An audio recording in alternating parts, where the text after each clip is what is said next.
So we'll come to our standing position. Your homework assignment is going to have three parts. There's a moving part, a standing part, and a sitting part. Let's do the moving part first. We're going to borrow 4 practices from the world of Qigong, and I know at least half of you on the call are well-versed at Qigong. For those of you who are new to it, welcome.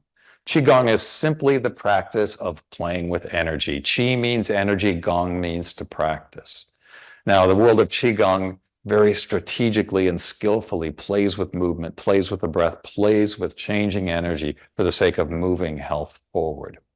We're going to take first a practice that's going to help us with the exhale. We know that if we were to just make a general statement about humanity, we would say most of us don't allow our diaphragm to come back up into that beautiful dome shape. We kind of chronically run around in a world where we're a little too flat because we've spent so much time leaning in. And so we're going to do a practice right out of the gate that's going to help that diaphragm come back up into that beautiful dome shape so we've got good ground to play from. We're going to use a motion called spinal cord breathing. With a breath in, we open the chest, close the fist. Then we open the hands, and then we come back to a closed fist position as we crunch forward. Now, let me tell you a little bit about crunching forward. What we're doing literally is pushing the diaphragm down on the internal organs. We're using the internal organs to push the diaphragm back up to its really nice dome shape. Recognize that's a passive thing, so you get to really relax with this crunching phase.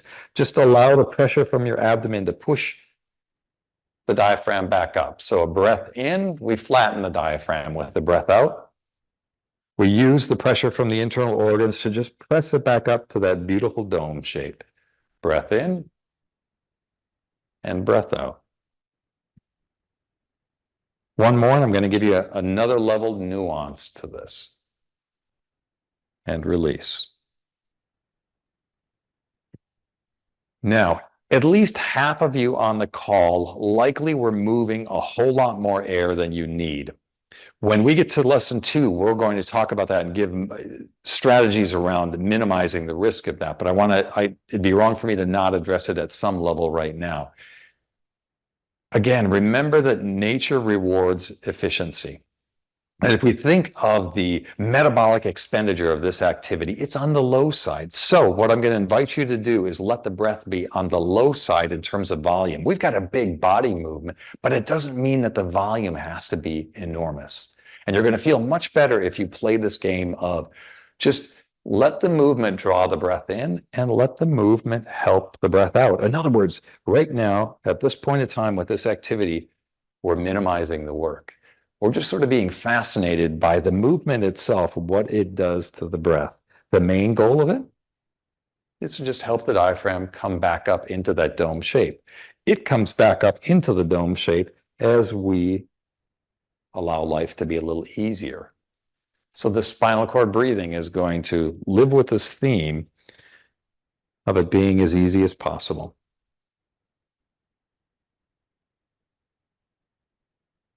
Don't worry, not everything I give you will be easy, but in the beginning, it's going to get us pointed in the right direction. So that's the first movement, spinal cord breathing. It helps the diaphragm come back up into that dome shape. The second movement, Buddha holds up the earth. We're going to use this to help the diaphragm now come down into the flat position. So we've let it come back up into this dome shape, and now we're going to give it a chance to do what it really loves to do, which is come down flat. For that, we're going to bring the hands up, palms facing towards the sky. Right at about the chest, the hands begin to turn. By the time the hands come in front of the face, they're now pointing back up towards the sky. Now let's talk about this top position. There's some nuanced magic bits that I want you to get. Base of the index finger presses up towards the sky. So there's kind of this flat holding a tea tray phenomena that you have. That's going to open the door for you to pull your elbows back. As you pull your elbows back, you also tuck the chin just a little bit. Now, what you've likely felt is, wow, now all of a sudden, everything in your back is turned on. Fantastic. From your tailbone to the top of your head, you've just increased the muscle tone. We're going to use that as momentum now to let go. So with a breath out, we release. And a breath in, we hit all zones. So zone 1, zone 2, zone 3. By the time we're drawing our elbows back, we really have helped ourselves find that zone 3. And then with a breath out, we release. So we're giving the diaphragm room to become very flat. It likes to live in its full excursion. Our breath in, a small hold at the top of the breath in, and then a release to come out. And you likely feel that as you build a little tension, as you get to play on the aggressive side of that breath in, your body releases a little bit better. So this one gets to have a little work to it. So a breath in, belly, chest, collarbones, draw the elbows back, tuck the chin, press the base of the index finger skyward, and with a breath out, release. One more, and we're going to hold at the top. Breath in. Hold the top of that breath in. Appreciate that when we hold at the top of the breath in, we light the nervous system up, life gets a little more sparkly, and then release. When we do that intentionally, when we do it skillfully, we turn on the sympathetic nervous system in a way that it actually lets go when we want it to. A great skill. Later, we're going to play with that even more. All right, so 2 activities so far. First, we helped the diaphragm come back into the dome shape. Then we helped it go flat. Now let's go to the rib cage. Let's open up the rib cage. We're going to do a one-armed version of what we just did with Buddha holds up the earth. The difference is the bottom hand presses towards the earth. Base of the index fingers, both hands still active as they press away from each other. And with a breath in, we do a slight side bend away to open up the rib cage. With a breath out, the little fingers spiral in towards the center. We come into a small squat. We stand a little taller now as we open the other side. Side bend away. Breath out, come to the center, and a breath in to open. So we're using that breath in to open up the intercostals, those muscles that run between the ribs.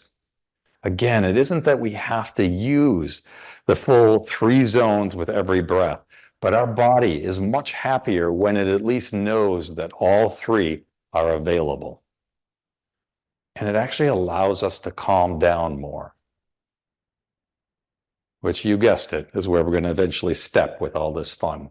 So a breath in to open, and a breath out to come to the center, and a breath in to open to the other side.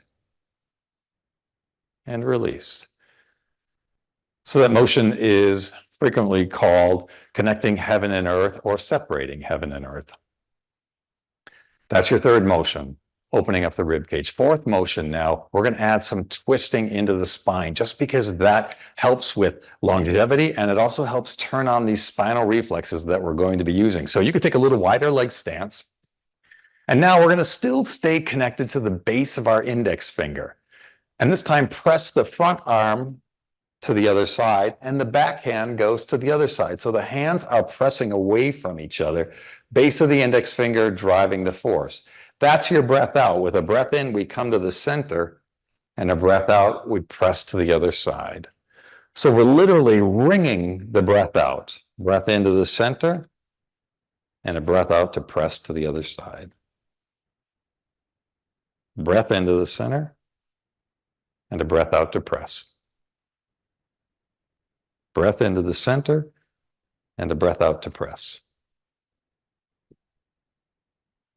Beautiful. Come to the center. So those are the 4 motions. I am going to create a small video, really just taking the video from this class. I'll put that in the homework so you've got a link that'll go right to those 4 motions. I don't expect you to remember them all out of the gate, though I also know it's not going to take you long before you'll just have them in your back pocket and can pull them out whenever you're ready.